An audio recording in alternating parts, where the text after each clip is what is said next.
I played college basketball. I was a police officer. I was on a SWAT team. And today I'm in a wheelchair and I've had my left leg amputated. How do you balance those things? I'm 6'8" tall. I have another brother who's 6'7", another brother who's 6'6", who was drafted by the Cleveland Cavaliers. And then my dad was 6'5". So we used to joke that if you sat behind our family in church growing up, not a prayer's chance you were going to see anything that was going on. But our 5'8" mother was always the boss. I had an amazing life growing up. And like I said, went to college for the next 3.5 years as I helped my mother care for my father and my grandmother, who were both dying of different forms of cancer. That kind of started my journey down the road to service and helping and doing things like that. Hi, Terry. How are you doing? I am great, Mark. Thanks for having me on. I'm really looking forward to talking with you today. Looking forward to talking to you as well. You are the guy that has made famous the four truths that allow people to live an extraordinary life. But you didn't come up with those four truths just sitting around. You lived a life to be able to realize those truths. Tell us a little bit about how this journey started. In all honesty, I have to go back to my family, to my parents. I am the oldest of three boys. You can't tell this from looking at me or from my voice, but I'm 6'8" tall and actually went to college on a scholarship, a basketball scholarship. I have another brother who's 6'7", who pitched for the University of Notre Dame. Another brother who's 6'6", who was drafted by the Cleveland Cavaliers in the National Basketball Association. And then my dad was 6'5". So we used to joke that if you sat behind our family in church growing up, not a prayer's chance you were going to see anything that was going on in front of the church. But our 5'8" mother was always the boss. It didn't matter how big, strong, tough we were, whatever mom said, that's the way it went. And my parents instilled in us the importance of family, of loving each other, of caring for each other, of supporting each other. And I think my brothers and I know my brothers and I have emulated that, and we've put that in place with our own families as we've grown and things like that. And hopefully our children will then pass it down to their families. So I think everything that I've had in my life, and I've been so lucky, really started with my parents and what they gave us. My story is not my dad beat my mom and was an alcoholic. It was just the opposite. I had an amazing life growing up. And like I said, went to college. I was the first person in my family to graduate from college. And then I moved home to find a job. Mark, I'm really going to date myself. This was long before the internet was available to help people find employment. I found that first job in the corporate headquarters of Wendy's International, the hamburger chain, in their marketing department. That was the good news. The bad news was I lived with my parents for the next 3.5 years as I helped my mother care for my father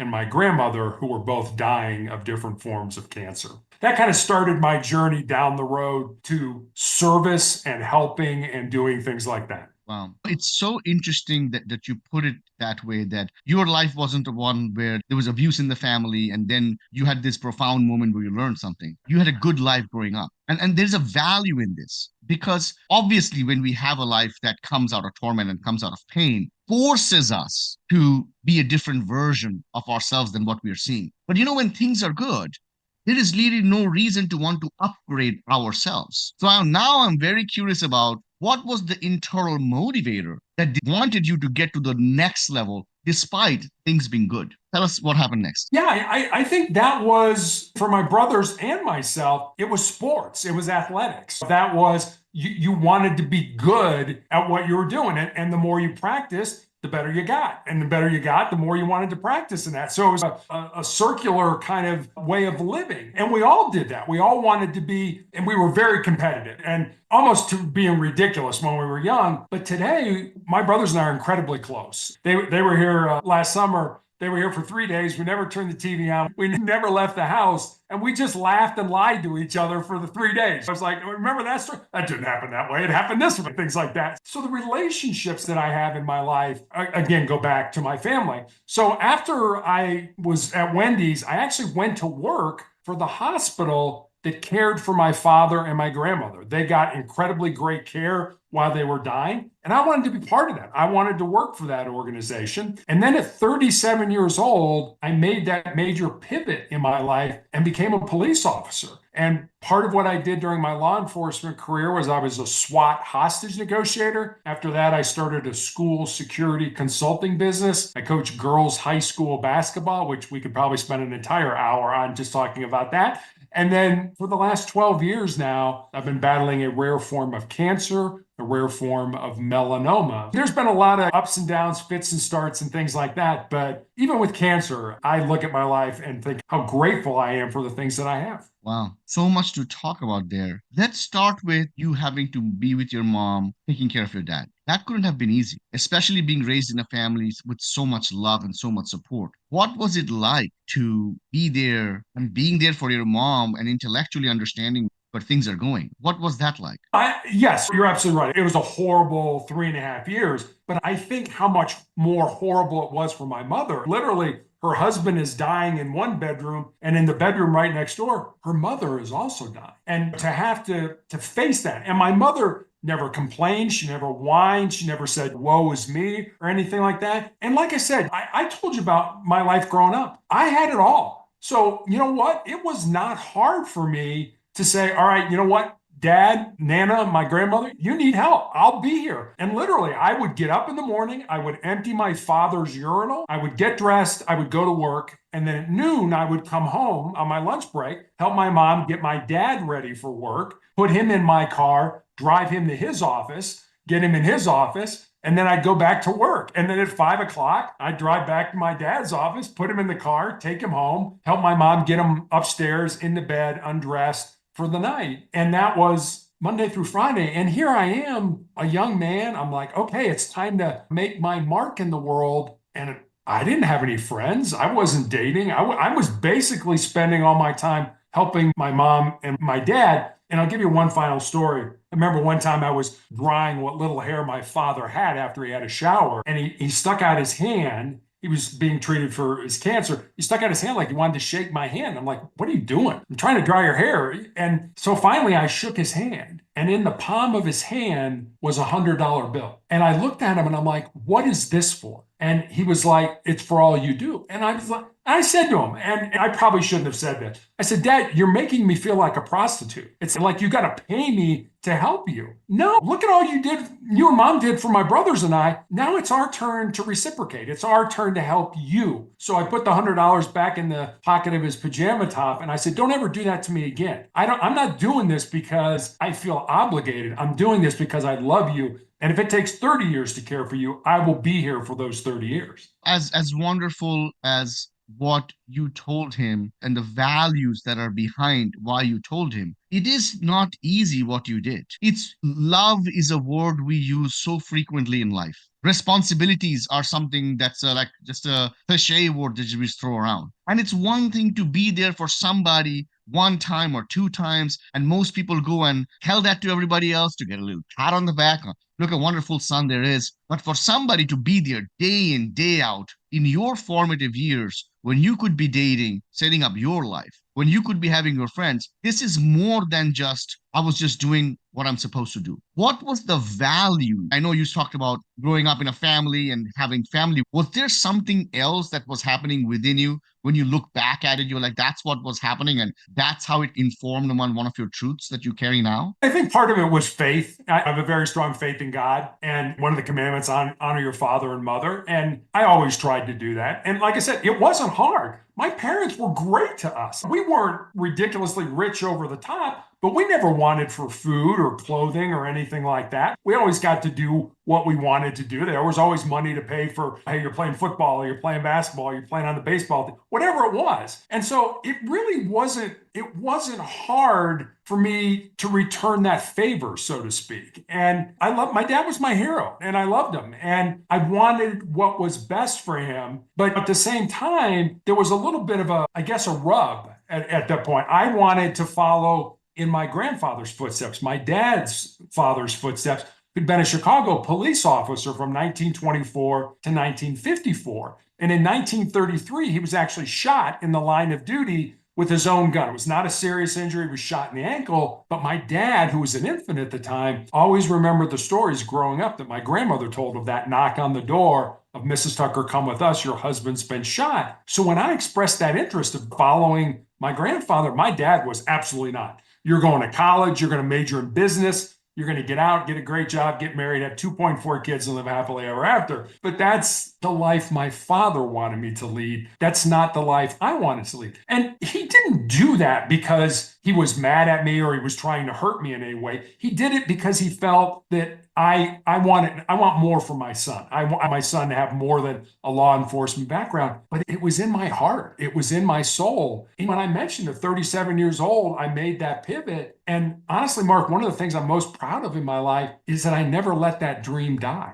I never let that purpose. I was like, hey, I'm a suit and tie, 8 to 5, Monday through Friday guy. This is comfortable. This is easy. But I gave all that up. And I think part of it was because of what my parents modeled about service to serve my community as a police officer. It's so interesting, right? Because sometimes when we are so devoted to our parents, the positive thing is that we end up doing all these wonderful things for them. But sometimes I've heard stories from people who have also ended up sacrificing a portion of their life because of their devotion to your parents. But in your case, it's very unique because on one hand, you are so devoted to your parents that during your formative young years, you are there, you're like, I'm going to be here for 30 years if I need to. But when after your dad has passed and you have the freedom, you do choose your own dream, even though, quote unquote, it's going against his wishes. So I really find this balance to be very interesting. The experience as a police officer, the experience as a hostage negotiator, what did that teach you? It certainly taught me a lot about people, about how people interact with each other, how they communicate with each other.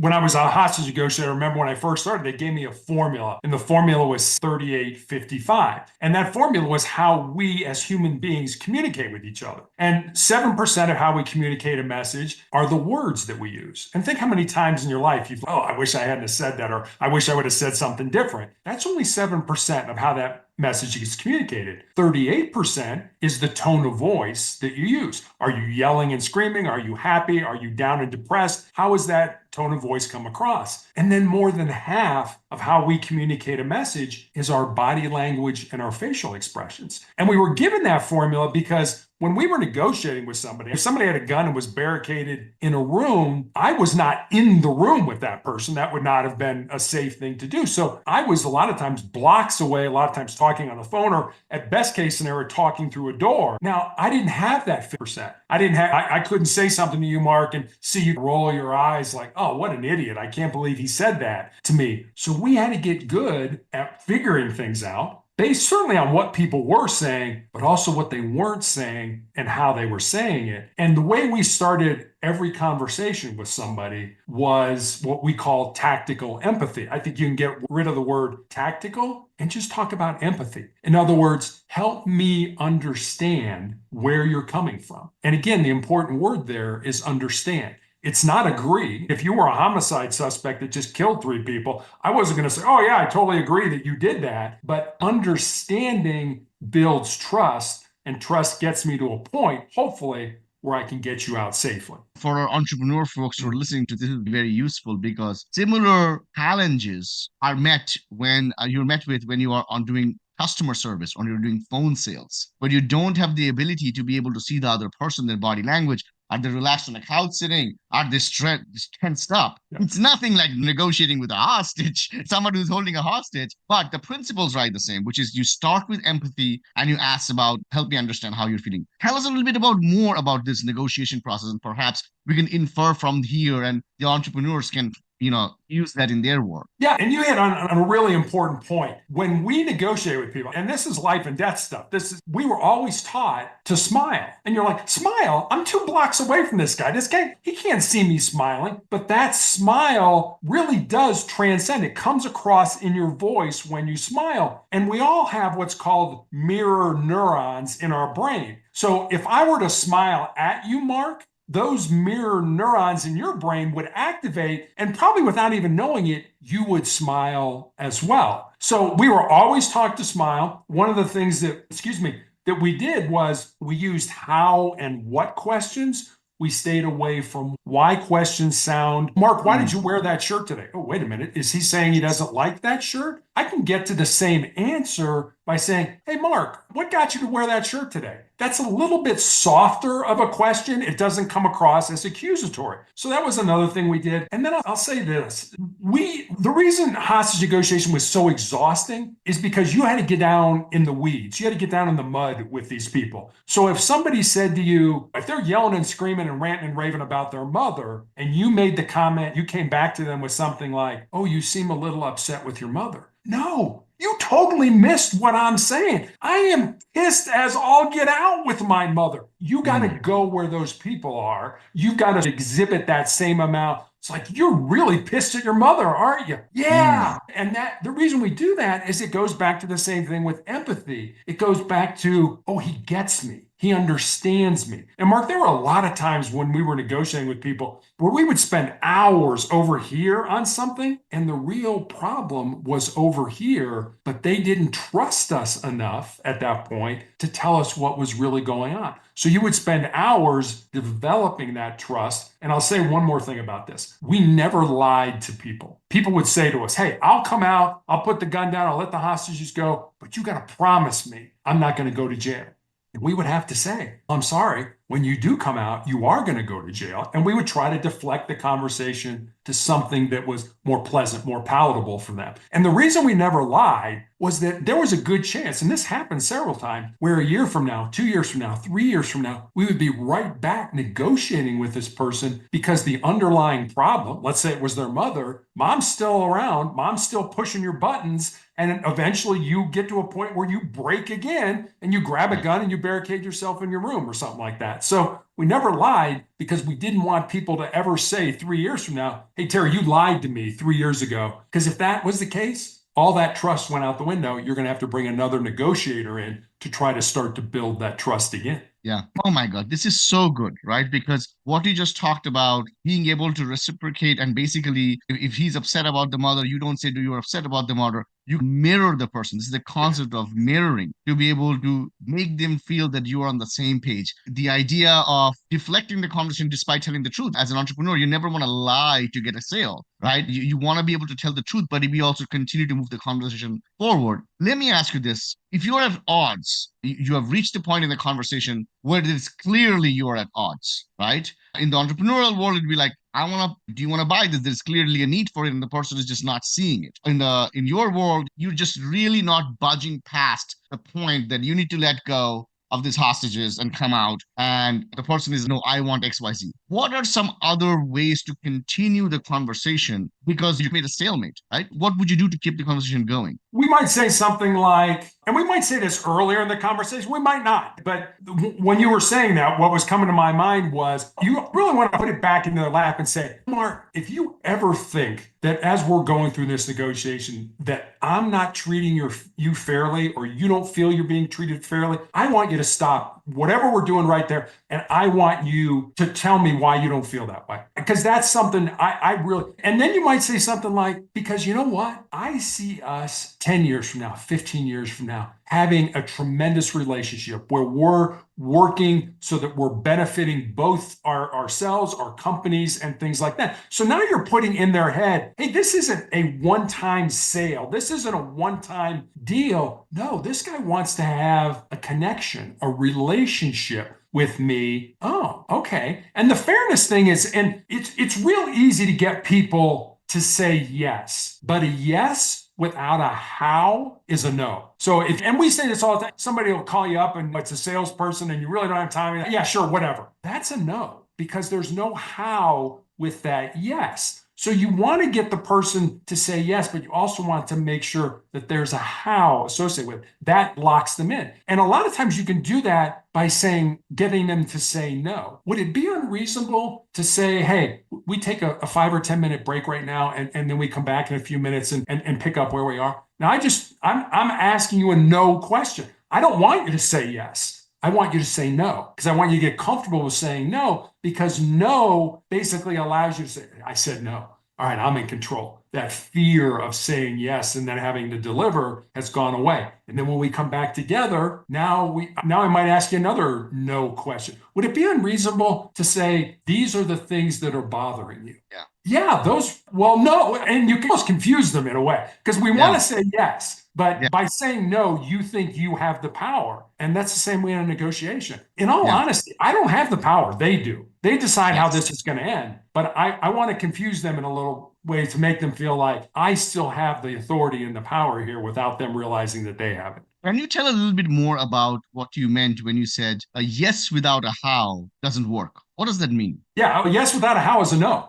It's no. And we a lot of times just say yes to get rid of people, to get them off our back and things like that. So if you say, yes, I agree to this deal, and then say, okay, I'm going to have my director of finance call your director of finance and my director of production work out the schedule with your director, that's a how. That's a yes, and that's a how. This is what's going to happen next. But a yes without that how is just a no. I'm just buying time. I just want you out of my life, out of my issue with what's going on here. And if you can get the other person on the other side of the table to tell you their problems, to tell you, is this a money issue? Is this a control issue? Is it you're not the decision maker? You've got to go to your boss. If you can get them to tell you their problems, then you can use your solution, whatever you're selling them or trying to get them to do, as a way to overcome their problems. But that's the secret of negotiation. Like I said,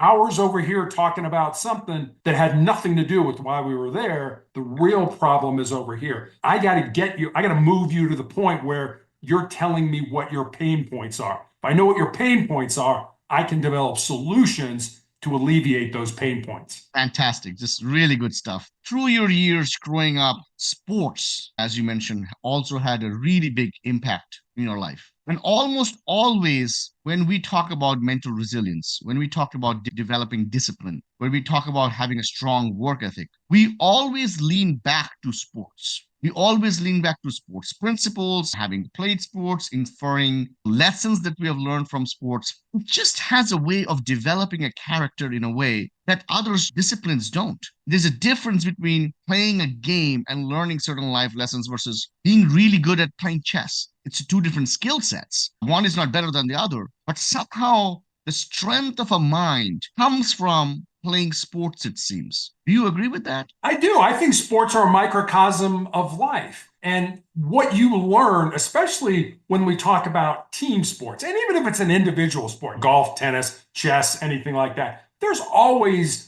those people behind the scenes. There's always coaches and mentors and nutritionists and all those kind of people. So nobody ever does anything in a vacuum. Nobody ever says, I made it to the top and nobody helped me along the way. You absolutely do. You have people that help you. But sports is a microcosm. Team sports is a microcosm. Team sports teaches you how to be a member of a team, how to win, how to lose, how to get along with people that you may not like on your team, how to be coachable, how to be resilient, how to say, I'm not quitting, I'm not giving up, I'm giving everything I have. I will leave it all on the field. I always say, you're not a loser on the score, or you're not a loser until you start blaming somebody else for what's going on. Then you become a loser. And the score was never, when I was coaching high school, I never talked about winning. I never talked about winning or losing. And one of the greatest quotes or sayings I ever heard, I was a big fan of John Wooden, who was a basketball coach at UCLA when I was growing up, probably at the time, the most successful college basketball coach. And he had a definition of success, Mark, that I've never heard a better definition. And this is what he said. Keep in mind, one of the winningest coaches. Success is peace of mind, which is a direct result of self-satisfaction in knowing that you did your best to become the best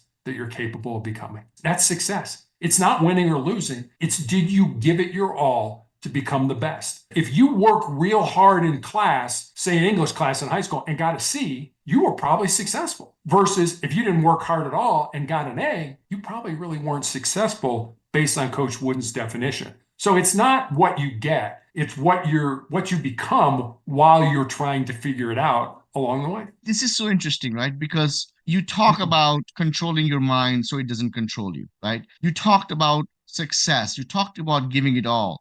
And some of these lessons you have learned from being a hostage negotiator, playing sports yourself, and coaching children, right? Coaching girls like how to play basketball. I'm going to ask you a personal question, right? It's from my life. There are so many times in my life I know what to do, but I just don't do them. I'm going to tell you right now, I have nationals coming up in bodybuilding in December. This is a big deal. Terry, if you knew we're sitting down and you're asking me, Mark, are you doing everything? Yep. Are you doing your nutrition? 100%. Are you doing your workouts? Yes. But there is something in my mind, only I know I'm leaving something on the table. And I don't know why I am doing it. I don't know why. Is it self-sabotage? I don't know why I'm doing it. What would you tell me as a coach to be able to apply myself to the best? Because I think this applies to everybody, almost everybody. We all know that extra bit that we could do, but we just don't. Why? Yeah, it's a great question. I guess I would go back to the negotiating thing that we were talking about of trying to turn the yes question into a no question. I would probably say to you, what aren't you doing right now that you should be doing to get you ready for nationals? Not, are you doing everything? Oh, yeah, sure, I'm doing everything. It's what aren't you doing right now to get you ready for nationals? And then you're going to have to tell me that. And then you're going to know what, you know what, I'm really not doing well in my nutrition, or I'm not putting in the time, doing my road work or doing my, whatever it is. You know what it is. I Yeah, just got to get you to say it. Because yeah, once you say it, you've articulated, you've acknowledged it. And so it's yeah. not a matter of are you doing everything? It's what aren't you doing? In other Yeah. words, it's like there's a woman by the name of Sarah Blakely started a company called Spanx, and it's a women's undergarment company. It's a multi-million dollar company. And one of the things she credits with being so successful is that every night at the dinner table, her dad would ask her and her siblings, "What did you fail at today? What'd you do? What'd you do wrong today? And how not for the sake of what did you fail at, but what did you learn from that failure?" So I guess I would come back to you and just basically say, what aren't you doing that you should be doing right now to get you ready for nationals? I would say I could work my schedule out in a way so that I could do a second workout in the day. And I think I'm just being lazy. I don't know why I'm Yeah. doing it. Intellectually, I understand it. I think intellectually, we all know the person who is at a bad job knows he needs to quit the job. Person in a bad relationship, but why don't we do it? I think that's the psychology end of things. I don't understand that. If you had an insight. I know we like comfort. Our brains were hardwired to avoid pain and discomfort and to seek pleasure. So to the brain, the status quo, the way things are right now, hey, it's comfortable, it's familiar. Leave it alone. This is a competitive bodybuilder. The only way you're going to grow, the only way you're going to get better, the only way you're going to improve is to step outside those comfort zones and do the things that you don't want to do. And I do this every day of my life, so I'm going to recommend it to your audience. Every day of your life, do at least one thing that scares you, that makes you nervous, that makes you uncomfortable, that is potentially embarrassing. It doesn't have to be a big thing. But if you do those small things every day, when the big disasters in life hit us, and they hit all of us, we lose somebody who's close to us, we unexpectedly get let go from our job, we find out we have a chronic or a terminal illness, you will be so much more resilient to handle those things than those people who just sit around and do nothing. So challenge yourself. One of the things I do every day after I take a shower is I turn the water as cold as I can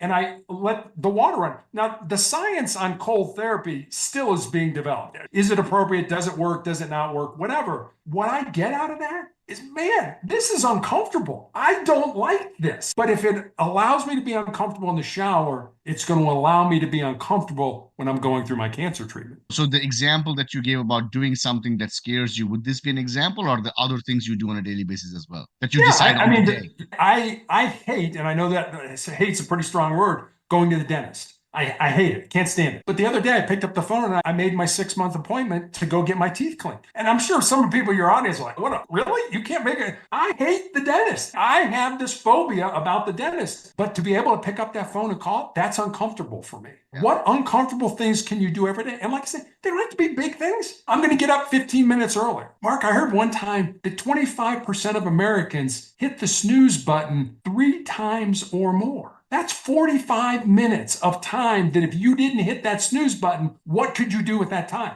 Could you Yeah. read? Could you journal? Could you work out? Could you meditate? You could do all that stuff. That's just being lazy. It brings on to my next point, which is something that you're very vocal about, which is that embracing pain and discomfort to be able to be more strong, right? This journey with cancer that you have right now, this dance that you're dancing, how has your entire life living a certain way prepared you to be this way as compared to maybe people you have seen go through similar things or have an intellectual understanding of how it goes through? How are you taking on living the life you have lived and having the mind you've had? Yeah, that's a great question. I spent so much of my life doing physical things in my life. I played college basketball. I was a police officer. I was on a SWAT team. And today I'm in a wheelchair and I've had my left leg amputated. How do you balance those things? And I think when you can't do what you're good at, you do what's important. in life. And I really think I've been asked this question, if you could live your life again without cancer, and I've been doing this for 12 plus years now, would you do it? And honestly, Mark, I don't think I would. And I know that sounds weird to your audience. I'm sure like, what? Cancer has made me a better human being. It's focused me on the things that are important in life. And it's allowed me, I think, to have a positive impact on so many people that I've met, either with cancer or that are working on trying to be more resilient and deal with adversity. So it's made me better. And the other thing I'll say about cancer is that I don't think you truly know yourself in your life until you've been tested by some form of adversity. Whatever, for me, it's cancer and other things, but for other people, it's something else. What's that adversity in your life and what did it teach you? Are you a better human being because you went through that? Most of us, I think, would say we are. Not that it was easy, not that it was comfortable, but that ugliness, that adversity taught us to be better human beings. What did it teach you? Because prior to having cancer, you have already done so many things. What was one thing that you learned about yourself that you didn't without before having cancer? Yeah, that's a great question. I've always said I've probably done more living in the 12 years that I've been dying of cancer than I've done in my entire life. And as you pointed out, I've had a great life before I had cancer. But I guess let me answer that with a story. And this is a true story. It happened back in the 50s at Johns Hopkins University here in the United States. And there was a professor who did an experiment with rats. And he took rats and he put them in a tank of water that was over their head. And he wanted to see how long the average rat could tread water. And the average rat treaded water for about 50 minutes. And just as those rats were getting ready to sink and drown, he reached in, grabbed them, pulled them out, dried them off, and let them rest for a while. And then he took the exact same rats and put them back in that exact same tank of water. And the second time around, on average, those rats treaded water for 60 hours. 60 hours. The first time, 15 minutes. And it's not like you're going to flunk a test or your business is going to go, you're going to die. Your life is going to be over. And the second time, 60 hours, which taught me two things. Number one, the importance of hope in our lives. That if we know we're doing the right thing, maybe not today, maybe not this week, maybe not even this year, but if we know we're doing the right thing, there's a good chance we'll get to a certain point in our lives. And the other thing it taught me was just how much more our physical bodies can handle than we ever thought they could. And this is a bodybuilder. You get to a point where I don't think I can do it. You can do more. You can get that bar up another time, another 5 times, whatever it is.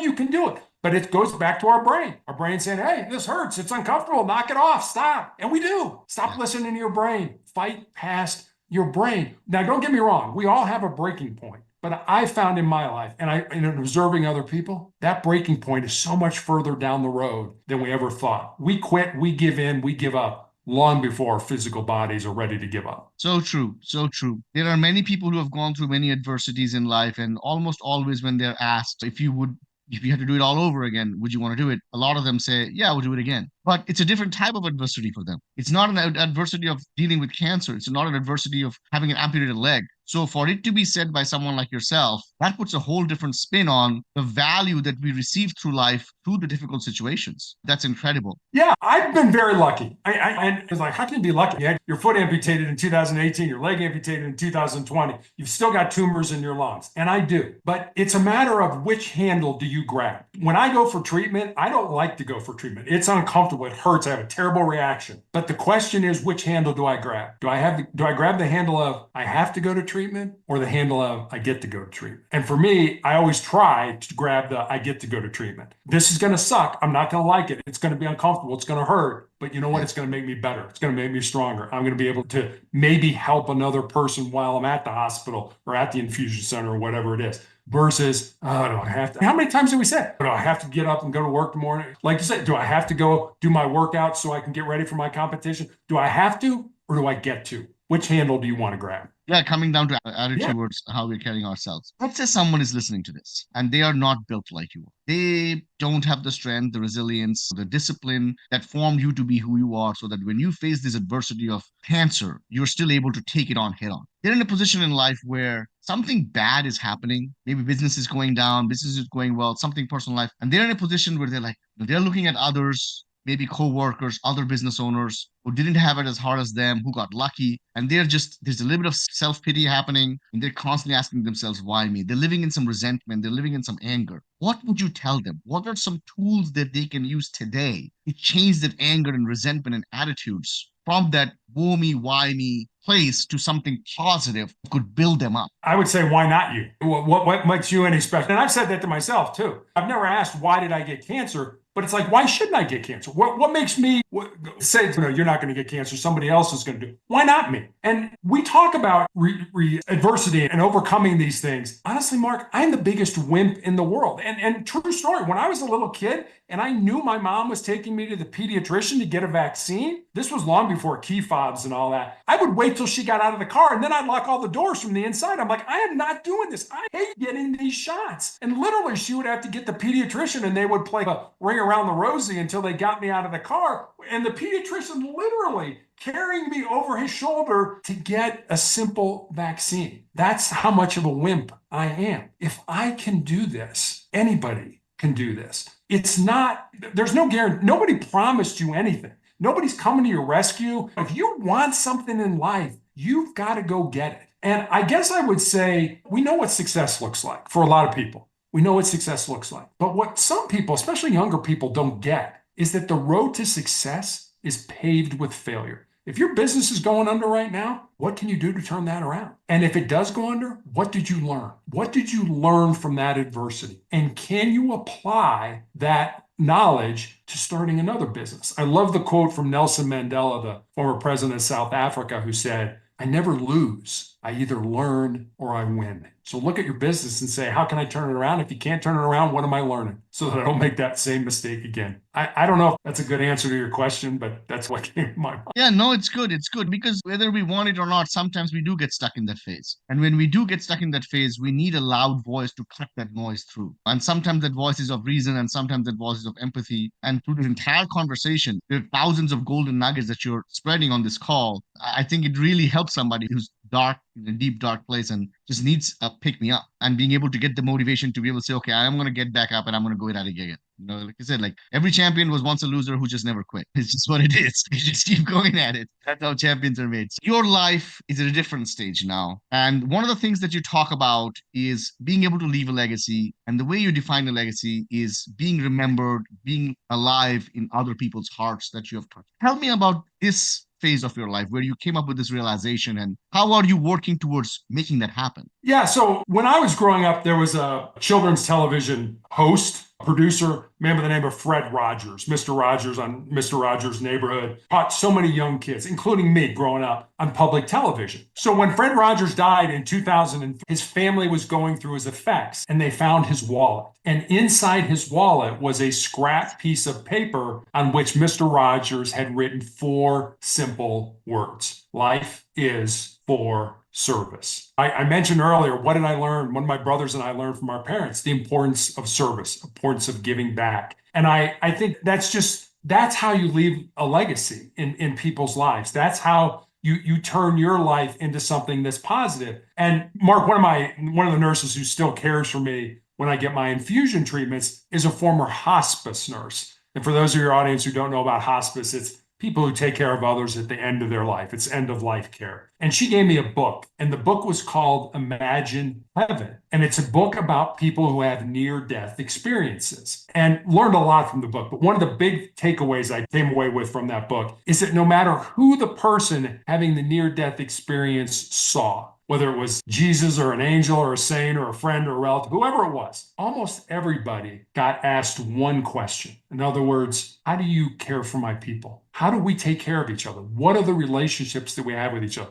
Mark, 100 years from now, nobody's going to remember you and I were here. But what I'd like to be remembered for are those connections, those relationships that I have with all the people that I've met throughout my cancer experience and my whole life. And I'll end with this story. There's a professor at the University of Chicago, a psychology professor, who does this with his students, but he also does it with himself. He instructs his students and himself. They go out and they get on a bus in Chicago. And the goal of this exercise is in 3 questions to be deep, to go deep with another human being. So first question, you sit down next to somebody. Hey, how's it going? Oh, it's going fine. How are you? Oh, I'm good. Second question, what do you do for a living? And I'm just making this up. Oh, I'm a doctor. Oh, third question, have you always wanted to be a doctor? No, I grew up on a farm. I wanted to be a vet, but XYZ, or yeah, I always wanted to be a doctor. My dad was a doctor. My mom was a doctor. Now you're deep with somebody. Now you're having those relationships, those deep conversations, those deep relationships. That's how you leave a legacy with other people. Love it. You wrote a book, you're co-authoring another book. Tell us about your book. Yeah, the book is called Sustainable Excellence, the 10 Principles to Leading Your Uncommon and Extraordinary Life. And Mark, I never wanted to write a book. I never expected to write a book. It's not something I really set out to do. But there's an old joke that says when we talk to God, it's called prayer. When God talks to us, it's called schizophrenia. So God has never told me how to write a book. But I think what God did, and this has happened other times in my life, where he puts enough people in my path that start making the same suggestion over and over again. And that started to happen. You should write a book. You should write a book. So Sustainable Excellence is really a book born out of two conversations I had. One was with a former player that I had coached in high school who had moved to the area in Colorado with her fiance, where my wife and I live. And the four of us had dinner one night. And I remember saying to her after dinner that I was excited that she was living close and I could watch her find and live her purpose. And Mark, she got real quiet for a while. And then she looked at me and she said, Coach, what do you think my purpose is? I said, I have absolutely no idea what your purpose is, but that's what your life should be about. Finding the reason or the reasons you were put on the face of this earth, and those reasons exist, using your unique gifts and talents and living that reason. That was one conversation. And then I had a young man just reach out to me on social media from college, and he said, what do you think are the most important things I need to learn, not to be successful just in my job or in business, but to be successful in life? And I didn't want to give him that get up early, work hard, help. I didn't want to give him sort of the cliches that we all know.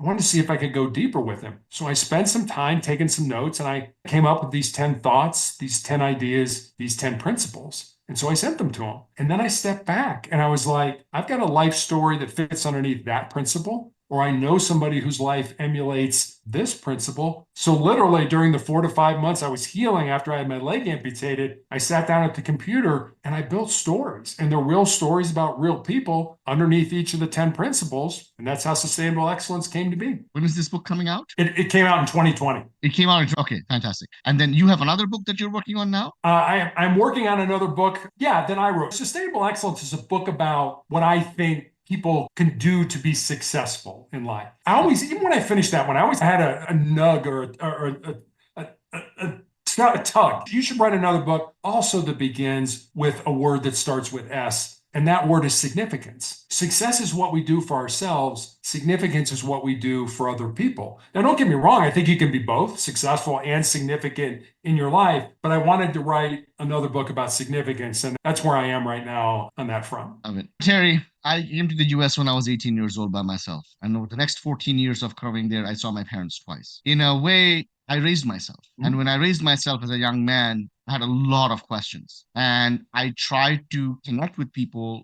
who would be mentors to me. Dad figures, mom figures, just to trying to learn and absorb every bit of that up. Even though I'm a different man now and I'm married and I have a son and I get to interact with amazing people, that part of still lives in me, where I'm constantly looking for others who I could learn something from. And I learned something from you today. There is something about you, a way you look at life, a type of energy you represent, a type of strength you bring to the table, the way you talk like a coach talks, it motivates and fires me up. And I bet anybody that picks up that book is going to find that voice just in written format. So it's been nothing but an honor and a pleasure to have you on the show. And I really wish you the best of luck. And I really hope we get to talk again. Mark, thank you very much for having me on. I really enjoyed talking with you.